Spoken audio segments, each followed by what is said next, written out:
The metal shutter rattled halfway down when the first shadow crossed the glass, and in that instant the quiet grocery store felt like it had stopped breathing.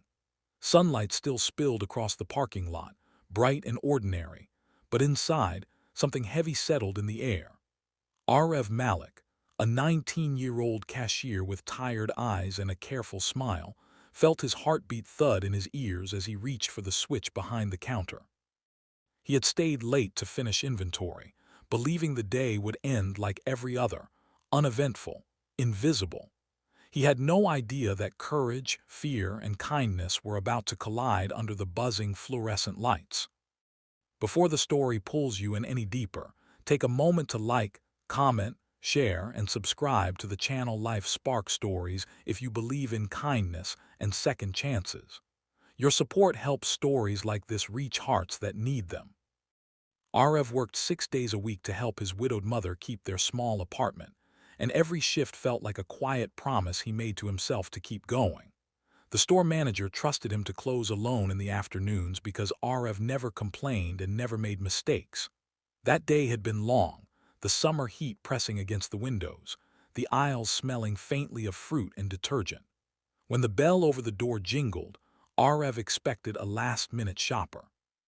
Instead, three men drifted in with careless steps, their laughter sharp, their eyes scanning him like he was something to toy with. They lingered by the coolers, blocking the exit, making jokes that curled in the air and landed heavy on Arev's chest. The daylight outside made it worse. Everything felt exposed, like the world would keep moving even if something went wrong. Arev tried to stay calm, reminding himself that fear only feeds cruelty.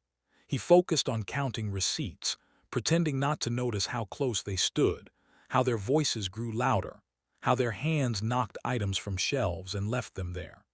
His palms grew damp as he thought of his mother waiting for him, of the rent due, of the quiet dignity he carried like armor that suddenly felt thin.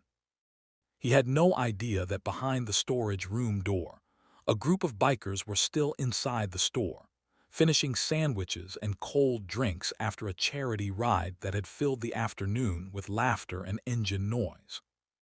The bikers were an unlikely sight in the narrow aisles, leather vests, sun-creased faces, and boots dusted with road grit.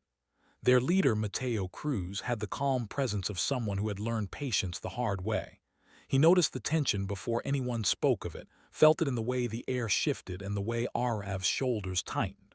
One by one, the bikers became still, their joking fatting, their attention sharpening. They did not rush. They did not shout. They simply stood, a quiet wall of presence, watching. As the men near the counter pushed closer, the store seemed to shrink. Arev's thoughts raced, but his feet felt rooted. Then the sound of boots echoed softly as the bikers stepped into view, their silhouettes steady in the bright afternoon light. Nothing dramatic happened at first. No sudden heroics. Just the undeniable weight of witnesses who refused to look away. The harassers noticed the numbers, the calm strength, the eyes that held no fear and no hunger for trouble. Their laughter faltered, bravado thinning. One by one, they backed toward the door, muttering, their power dissolving under the simple truth that cruelty shrivels when exposed. When the door closed behind them, the store exhaled. Arev leaned against the counter, knees weak, the world rushing back in color and sound. Mateo offered a nod, a quiet assurance that needed no words.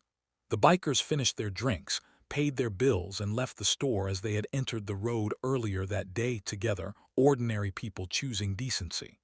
Outside, the engines roared to life, not as a threat, but as a reminder that strength can be gentle. Arev locked up as the sun dipped lower, the fear replaced by something warmer. He realized that courage had found him when he needed it most, not as a grand gesture, but as human solidarity.